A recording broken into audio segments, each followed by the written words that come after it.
And we're back. Now, who was next? 94 Mike LFC. What is your opinion on the Amazing Spider-Man movie? I haven't seen it yet. Yeah, we weren't Yeah. doing this months later.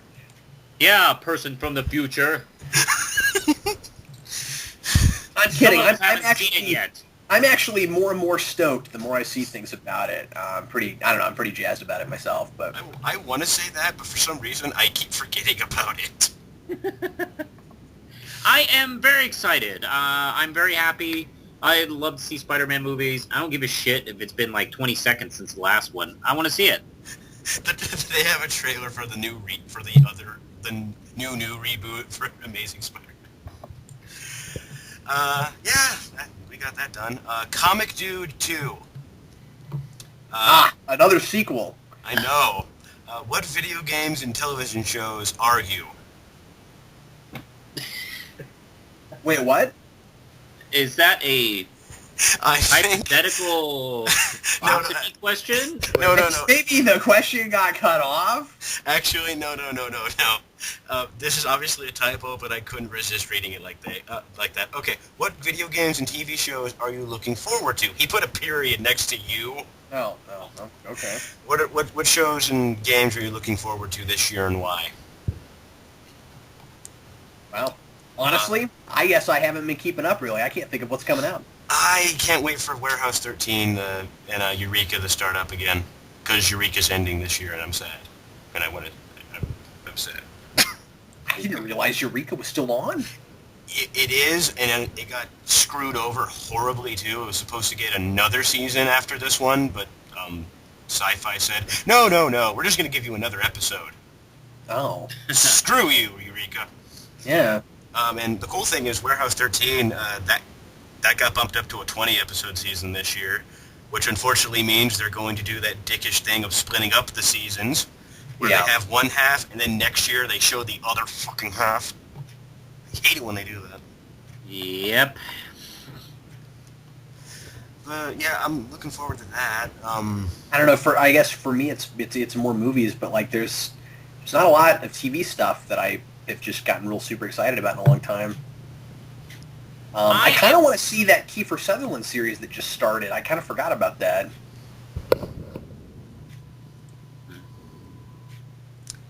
I haven't watched it yet. I'm not excited for video games at all. Neither am I. Not even interested. Yeah. I'm getting interested in American Horror Story. I wanted to watch that, but I forgot to watch the premiere and never got I keep hearing how great it is. I think I may check it out on DVD in between seasons. I might try to do that. And I'm interested in this new Batman show, Beware the Batman. Oh yeah, that! I forgot about that. Oh, I think it looks terrible. I don't judge just promo art, man. Yeah, that's just what the promo art. Has anything else been shown? No. The only thing the premise sounded kind of dumb. Alfred's got a gun and stuff. Like I don't know. The only thing they announced since then is that Red Foreman from that '70s show is playing Gordon. Okay. That's literally it. Yeah, I don't know. I'll give every Batman show a chance. I'll give it a chance. I just didn't care for the initial pitch. That's all. And Green Lantern, the animated series, that should be starting up again sometime. And more episodes of Adventure Time. The more they make that show, the more I think it's absolutely brilliant. And it's actually almost too good to be on TV. I'm looking at a list of upcoming video games right now because I just haven't looked in a while, and it looks like they're finally putting out another Hitman game, so I'll probably get that because I like that series. And they're also putting out another Lego Batman, and I'll get that. I'm interested in Lego Batman now. I didn't know about that. So apparently they're doing a Lego Batman that has other superheroes in it. Oh yeah, because Lego got the rights to DC heroes and Marvel heroes as lines. So yeah. Cool. So next question from Max Beetle 7. If Saddam Hussein or Osama bin Laden or any dictators had to be comic book villains, besides the obvious answer Captain America, what superhero would be their arch nemesis? Nick Fury. Thank you. That was easy. Black Widow. Yeah, Black Widow's a good answer. Squirrel Girl. I was hoping to get a bigger laugh for that. The cast of The Knob. They're real guys. Yeah. Yeah, well, everybody but when the Punisher showed up. Yeah. Yeah, I think those would be our answers. Yeah, because you gave away the obvious one. So, Cracked Nut Films. That is literally the name. Why is Manos such a curmudgeon? It seems like you're the old man talking about back in my day all the time with comics. That's because back in Manos' day, comics were cool. Yeah. What's your deal? What's their name? Cracked Nut Films. Cracked Nut Films. Yeah. What's your deal? I don't know if I'm a curmudgeon. Look, let me explain this. I actually will concede, and actually very happily concede, that comics being produced today are actually technically better. I think the writing on most comics today are better than most comics of like 20, 30 years ago. Well, let's go when I was a kid, like, the late 70s, early 80s. And I'll agree with that, yeah. yeah, I would agree with that. And I think most of the artists are technically better. Although, I can probably put like John Romita or Frank Miller or John Byrne versus, a lot of, current guys. But the art is just absolutely beautiful. And most books look great. Yep. And I think comics are now more maturely written and not just simply like, naughty. I mean, just like with a lot of like thought put into the storylines. My problem is it's not so much that comics when I was a kid were better made. It's just they had more respect for the creators and the audience than they do today. I think everything now is written as if it all has to fit into a puzzle and you have to get every single thing. And even to the point where it's all spread out. And comic series can't seem to be just that. They can't just seem to, develop their storylines and in a manner that suits them. It all has to fit into that crossover that's coming in 6 months. And then so we can change the status quo to something completely different, get the fans all mad, and then we 6 months later do another crossover and change everything back to make another group of fans mad and stuff like that. And that's why I'm really loving Daredevil. Mark Waid's Daredevil I highly recommend, because it really does feel like a comic that I would have been reading back in 1982. It's allowed to just be the comic. And I don't know, I get a lot of books that don't seem to feel that way. It all seems to like everything is like a prequel to something big instead of just being whatever storyline. It's really it gets frustrating sometimes. It almost feels like work. It's like, well, I don't do this for work. I do this for fun. This is all supposed to be fun, and sometimes it doesn't feel like fun.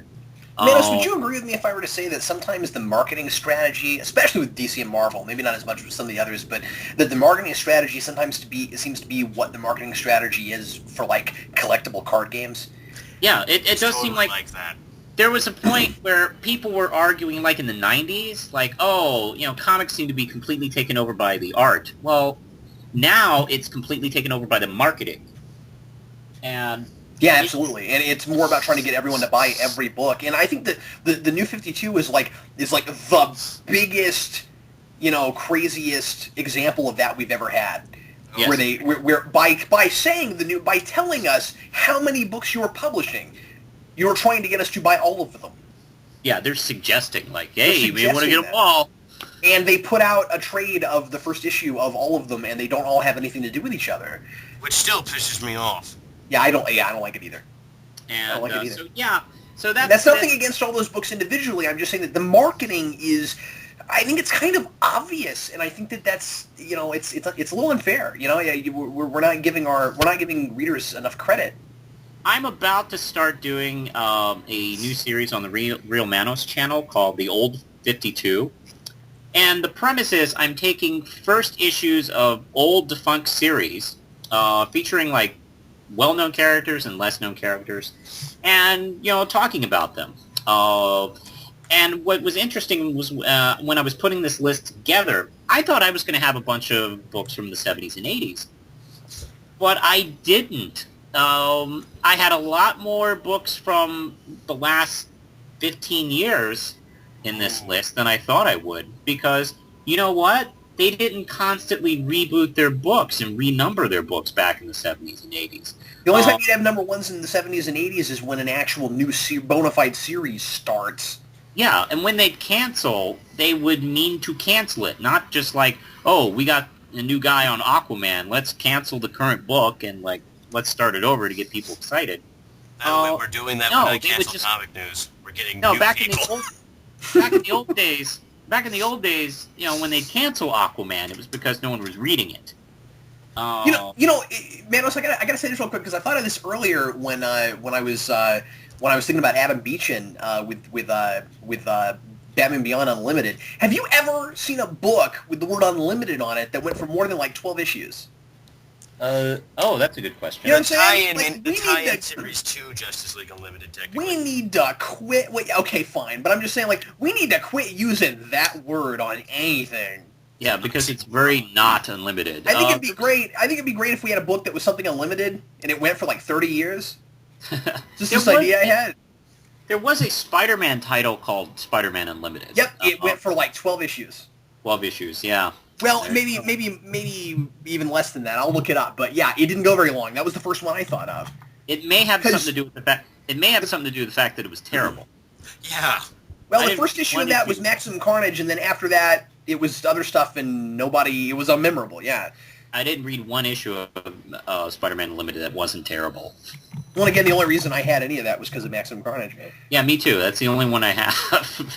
I've read a few, but it's oh man, this is awful. Yeah.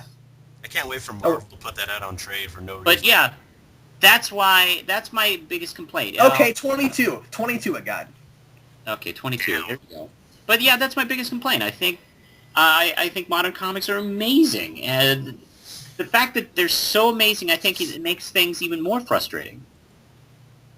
That you see someone's great work, just kind of built up to set up some kind of thing that, doesn't really matter. Yeah. I don't know. I've said my piece. And then the question is, did that great speech you just gave make you more or less of a curmudgeon? Oh no!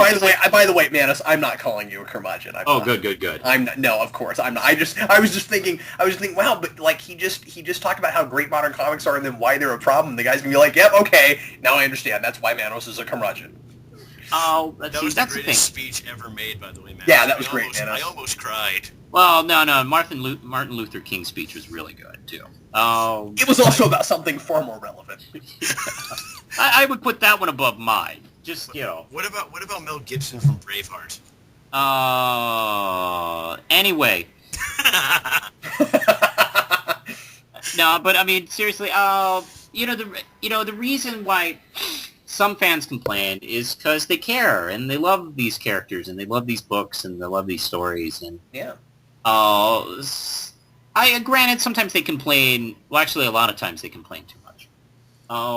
But I just tried to. I don't know. I have a soapbox here on YouTube, so I try to voice and voice my opinion maturely too, if I can really say that with a straight face. Out of the two of us, you're the mature one. Yeah, and don't Watchmen prequels will come out. Well, that's gonna suck. Well, how do we know it's gonna suck? They're from the future, duh. Well, that's why I've always respected you, Manos, because I try to be level-headed like that too when I can, and yeah. And actually, you're very good at it. And you know, I think there needs to be. Well, I mean, if we're going to turn this conversation that direction, I would like to see fans be a little more level-headed. I mean, once one thing gets announced, they explode, and I do it too. But I try to see the other side, even when I'm completely off on something. Like I had a lot of problems with DC 52, but there are a lot of things I liked about it, and I tried to voice both opinions as strongly as I could. That was another great speech. You're a monster at this. I'm a speech monster. Manos, I know we've said this 1,000 times. I still wish they would they had just frickin' started over. And do you know that when the new arc on Justice League starts, they're going to bring it back to present day already? Of course. Yeah, I knew that was I knew what the plan was about that. I just feel like we're like coming back to status quo really quick. Like, yeah, I don't know. I would have liked to have seen that stay in the past for a while. So our next question from Kick-Ass Mew. Heck yeah. Yeah. What do you think the overall tone should be for the Batman reboot once the Nolanverse is done? Well, a musical. I got to answer that on late night last night, so I'm not. So go ahead, man. Go watch Late Night to get his answer. Yeah, right. I would think probably maybe a little more of the fantastic. Dick Grayson's showing up. Oh yeah. Yeah. I mean, that's got to happen. And I don't know. I would like maybe just a little bit more of the fantastic, but not like over ridiculous stupid like Batman and Robin was. I think it would be cool if they did. I don't know if you'd agree with this. I just thought of this. I think it would be kind of cool if they started in just an already really well-established Batman universe. I totally agree. Already established. Everything's set up there. He's been Batman for 5 years, 10 years. I would love that. Actually, here's the thing. I have thought about this. What would be cool is to do And in that. 5 years, he had a kid and 5 sidekicks. And oh wait. No, actually, that could be the next Batman film. Is like he's already established. He's been Batman, and that first film will be about the beginning of Robin. Yeah, sure. And we can use that. That's one of the things that Batman Forever did well, is tie their origins together like that. And that could be a good way to establish, just in case some person who's never seen Batman, can catch it. But yeah, I think probably something similar to the Batman animated series, like Robin's Reckoning. Yep. Something like that. And I want to see a Batman in actual tights. I'm not even kidding. I want to see a Batman that's not in like leather, like latex and stuff. How about black and gray, like a Yeah. Yes. Exactly. Yeah. Make it not look like body armor for once. Yeah, it's about time to get away from the '89 look. That's what I'm saying. Actually, a joke my friend Jaden Nova always likes to say is Christian Bale looks like he's wearing a bear suit. I just wanted to point that out. It's just impractical. We have seen several decent looking fan films. I'm not going to say I've seen a lot of really well written fan films. We've seen some really good looking fan films where they pull off the tights look and it doesn't look goofy. So why can't a feature film do it? That's all I'm saying. Yeah. I don't know. Maybe they're still afraid. Filmmakers have a different, Hollywood filmmakers and stuff like that have a different vibe. So, I know. But somebody has to go out there and prove it for them to go, oh, okay. But man, I remember City of Scars. That costume looked fine. Yeah, that costume looked great. I also like the logo on that costume, too. I thought that symbol was nice. But I think that would look fine on the big screen. Yeah, I agree. So, our next question. This is for me, but I think you guys can definitely answer this. As a Doctor Who fan, who is your favorite of the new Doctors and why? David Tennant. Eccleston. I think I'm Tennant. I love them all. Not just new. I love all the Doctors. But out of the new ones, Tennant because A, he was my first, and B, he had the whole spectrum down. He was funny. He could be dramatic. He could be heroic. He was great all the time, even in some bad episodes, and I've been slowly collecting the new series on DVD. I've been kind of visiting some really not so good episodes. He's always like the gem if it's crap. I fucking hate Love and Monsters. Oh, sorry. That just slipped out. But yeah, Tenet all the way. And I agree for the reasons, Duke just said that. Let's see, I love, I do love Matt Smith a lot. I think he's really good. And I like his kind of doddering old man kind of version of Doctor Who, where he's like, An old he's man thinking, and a young he's guy thinking body. he's thinking faster than he's talking, which I think is an interesting way to go about it. But yeah, I still think I prefer Tenet. I love Tenet also, and I think like when it took me a while to get used to Tenet after Eccleston because I just liked Eccleston so much. But like I think the thing with Eccleston is just that like he's so different from anybody. Like he's like the blue collar Doctor Who. I don't know. Like I kind of want to agree with you, but the thing is, like, because I've been watching a lot of classic stuff too. There's so many different traits from classic Doctors in him too. But he is, a lot of them is different from the modern ones, I'll agree. He's definitely more darker and brooding. He's darker, yeah, I really like that, and I like that he has these kind of violent mood swings. Not really violent, but I mean, like he's just got these huge mood differences. That I mean, Tenet does it too, but his are, I don't know, it's different. I don't know how to explain it, but I think part of the thing with Eccleston too is just I wish he had gotten more episodes. So and again, he doesn't wish he got more episodes. He's never coming back. No, I know that. Pisses me off. Let's see. Yeah, he's also one of the most understated looks, actually. Yeah. He wasn't like big or like, because a lot of them look like costumes, the new ones, for some reason. Like you could see someone maybe wearing Tennant's outfit, but only if they're like at a business meeting. He goes to like Honolulu and that all the time. And I don't know. I sometimes wonder if it has a little bit to do with like reintroducing fans. And at the time, a lot of sci-fi heroes looked like the Eccleston Doctor Who, with the black leather jacket and the really tight, short or shaved head, and having a lot of intensity. A lot of lead characters in sci-fi shows looked like that. And so I think that was kind of like, hey, you like that kind of thing? Well, Doctor Who's kind of like that. Like, hey, you want to see this Doctor Who guy? Like, oh, okay. And then Tennant was able to kind of be a little more like the kind of the more standard kind of Doctor Who. The traditional ones, yeah. Traditional. More fun, not as brooding, but still had those moments. Yeah, and that's already established, so, I mean, Matt Smith can be Matt Smith. And be wacky and awesome. Yes. So we answered that question pretty well. 54 Forever Glorious. No, 54 Ever Glorious, I'm sorry. After The Dark Knight Rises, Amazing Spider-Man, and Avengers, what would you like to see happen to each franchise?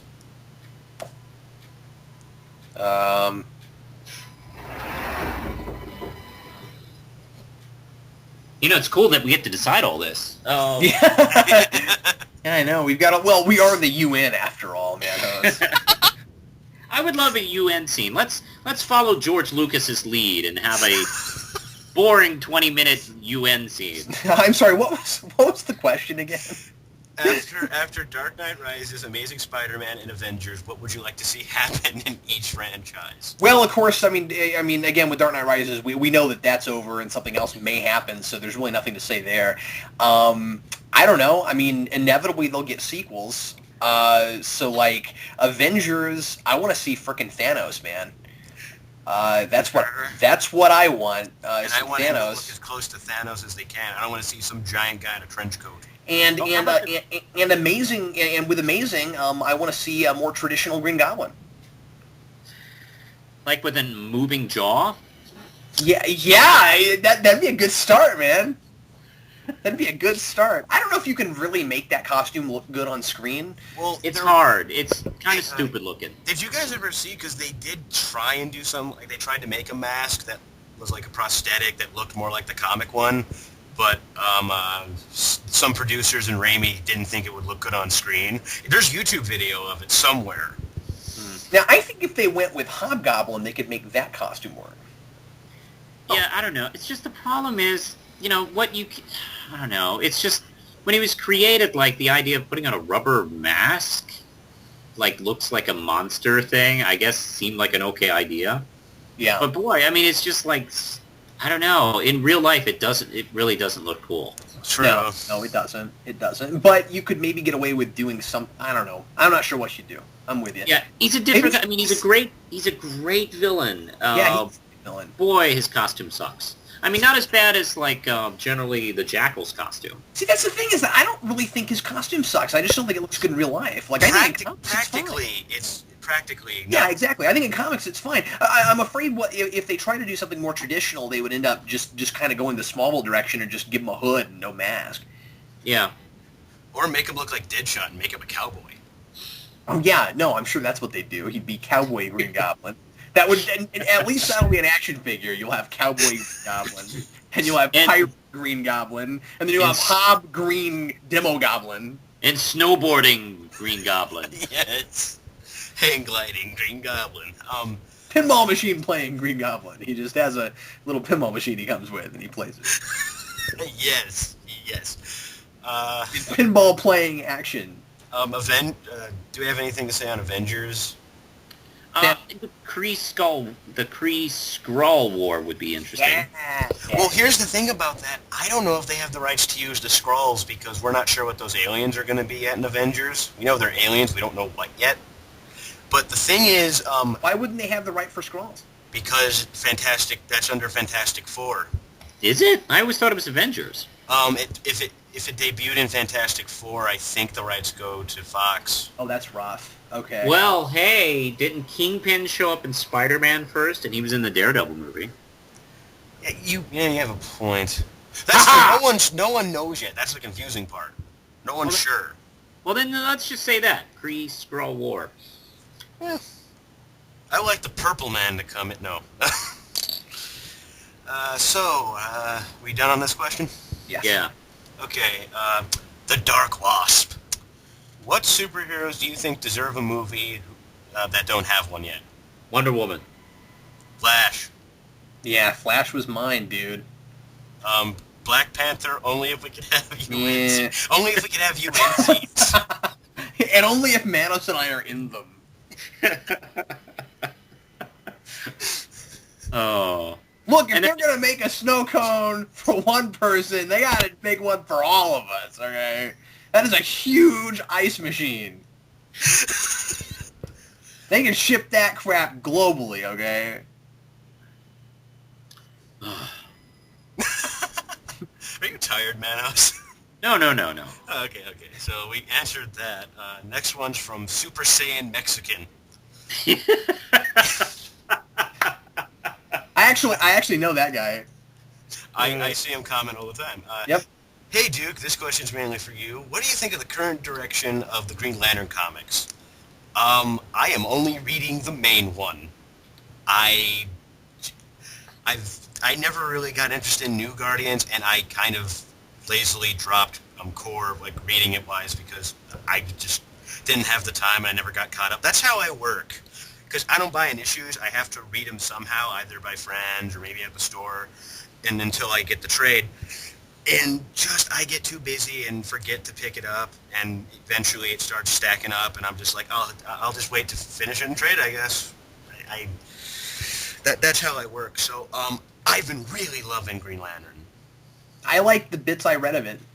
I've been really, really loving it, because it's back more to Space Cops. As much as I do like it when it goes, like, do an event thing, I really like him when he plays up the cop thing.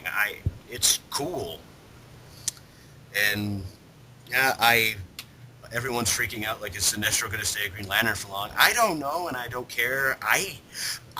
Okay, someone freaked out at me earlier this week because they put a vague Marvel teaser out for Spider-Man. for Spider-Man. I'm sorry. I have this. It's in my contract that every time someone says vague Marvel teaser, I have to laugh really hard. Everyone does. Don't worry. Sorry. But there was this one because they're promoting a new arc called End of the Earth or something, and he's wearing this kind of weird almost Red Hood looking ass costume, and everyone's freaking out that that's going to be his new costume forever. I'm just like, dude, just read the arc and Yeah, people are dumb. Yeah, people are dumb. Or even